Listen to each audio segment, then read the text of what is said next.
What's up, gamers? Matt with That's Fair Podcasting and Gaming Geeks Live. And in this video, I just have a simple question. I'm going to ask you, and hopefully you can let me know in the comment section, what is your favorite all-time video game console ever? From the very first one that you ever remember playing to the current consoles that we have right now, PC included. What is your all-time favorite console and why? And please, again, let me know in the comment section.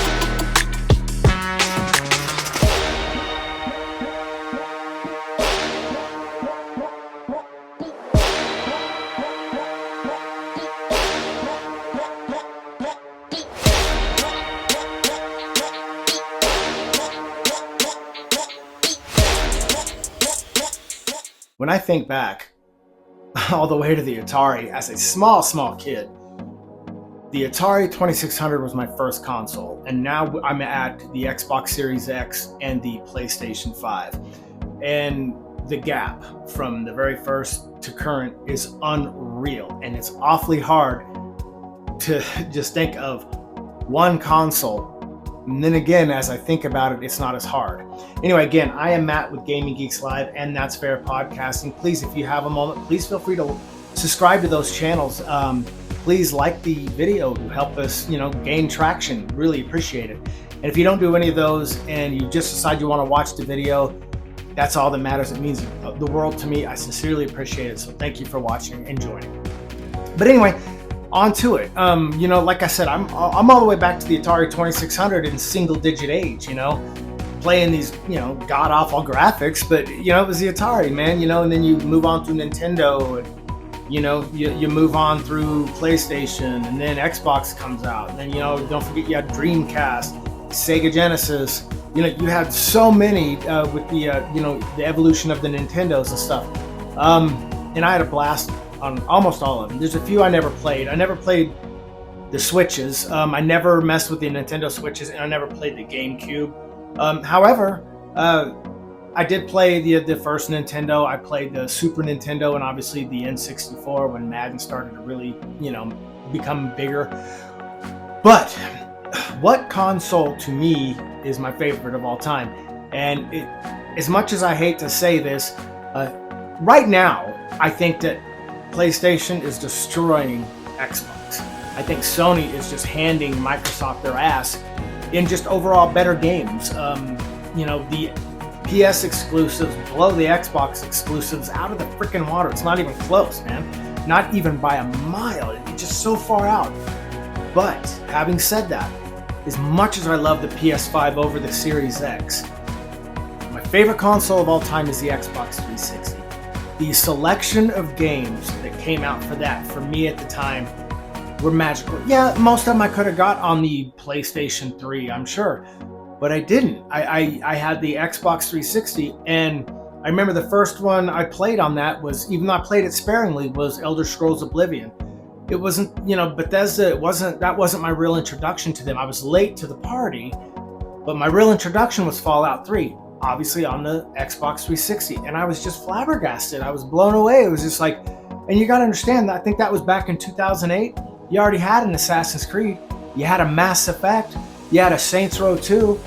You had these great games that I remember back when I had the Xbox 360. The way it was for me is I had so many games.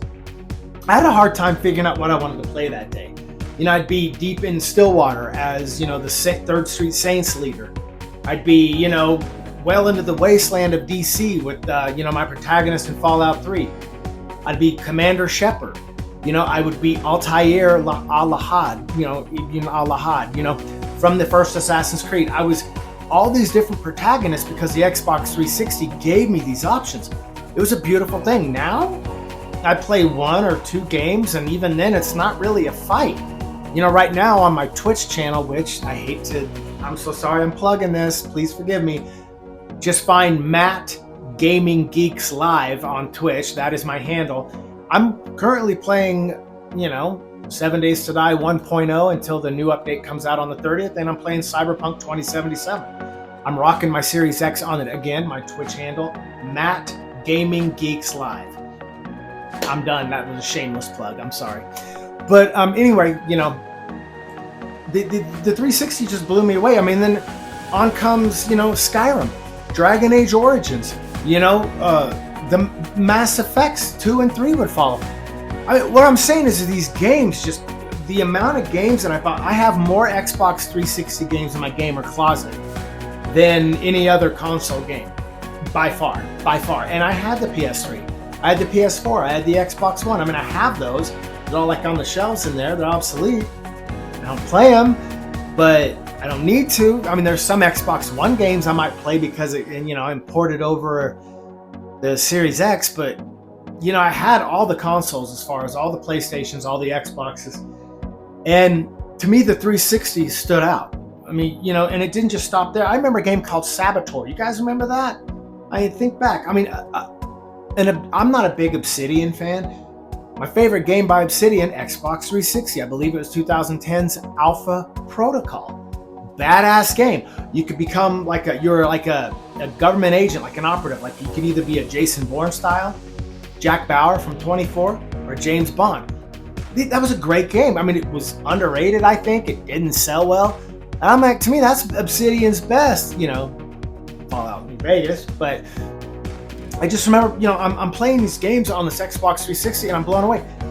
LucasArts came out with Star Wars The Force Unleashed 1 and 2, and I'm like, oh my God, a new Star Wars character, Galen freaking Merrick, or Starkiller, whatever way you went with him.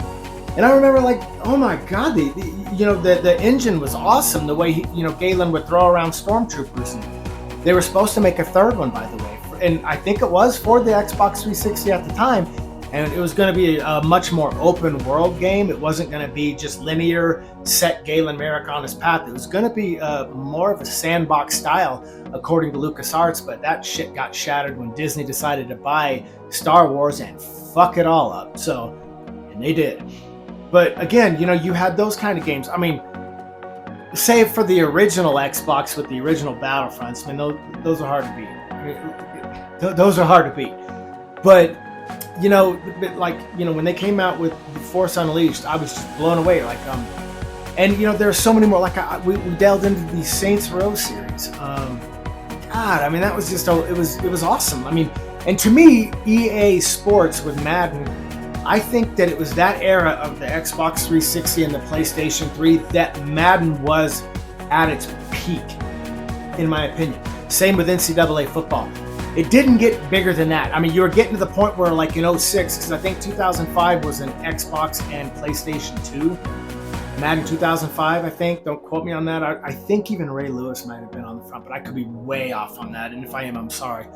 But anyway, I remember when in 06, Madden upgraded to the next-gen consoles, which was the 360 and the PS3. I was blown away. It was just I thought that, Madden was at its peak. I mean, many video games I feel were at their peak with the Xbox 360, and there's so many damn games I know I'm missing. I think there was an even upgrade on the video game Gun, if you remember that Western game when the 360 came out. But it didn't just stop at the first Assassin's Creed. You had Assassin's Creed 2, you had the Ezio trilogy, basically. I think the first Assassin's Creed to launch on the One or the PS4 was, I want to say, Unity. But at the same day of releasing it on the next gen, they had Assassin's Creed Rogue, where you played Shay Cormac for the 360.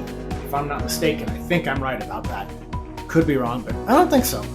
But anyway, so, you had Assassin's Creed getting with the times. And I mean, I even think that, because that's right, because Black Flag was the last huge Assassin's Creed next to, Shay Cormac's story of Rogue for the 360 and PS3. But the 360 to me, it stood the test of time. They even came out with a 360 Slim. Why I bought two of those when I only needed one, I don't know. I was obsessed much? But, I was obsessed. And I thought that the Xbox 360, I mean, do you remember a game on the Xbox 360? It was a female protagonist, Venetica. You play the daughter of death. Man, I mean, some of these are timeless classics and they're lost because they're old consoles. And it's just they don't get enough praise. I mean, anyway, that's pretty much where I was going with this. I mean, I love the consoles I'm on now. I love the PS5. The Xbox Series X, SX, I have the X. it's solid. I mean, but the games aren't really popping out at you. You know, I mean, I'm looking forward to State of Decay 3. I believe that's a Microsoft exclusive as far as the Series S and X and the PC. I'm eagerly waiting for that game, but I think that things are going to start being purchased on the PS5 because I just love, you know, I just have a better experience with PS5. But anyway, as far as my all-time favorite consoles to ever play, the Xbox 360 will stand the test of time and be my number one in my heart. It's just the way it is. But please, before I let you go, if you want to comment, please let me know. I want to hear from you guys. I will reply. I want to hear from you guys what your favorite console was and why. It would mean a lot to me if you did. I really want to hear it. But anyway, if you stuck with me this long to this pointless video, I really, really appreciate it. It means the world to me. Again, please feel free to subscribe to That's Fair Podcasting or Gaming Geeks Live. Like the video because you help us get more views, and thank you for the latest people to jump on. About to hit triple digits subscribers on That's Fair Podcasting, and we're in double digits because Gaming Geeks Live is new. But again, thank you so much for joining me. It really means the world to me, and I hope the best. I want to say to all you gamers, as I always say in closing, all love to you, and I'm outro.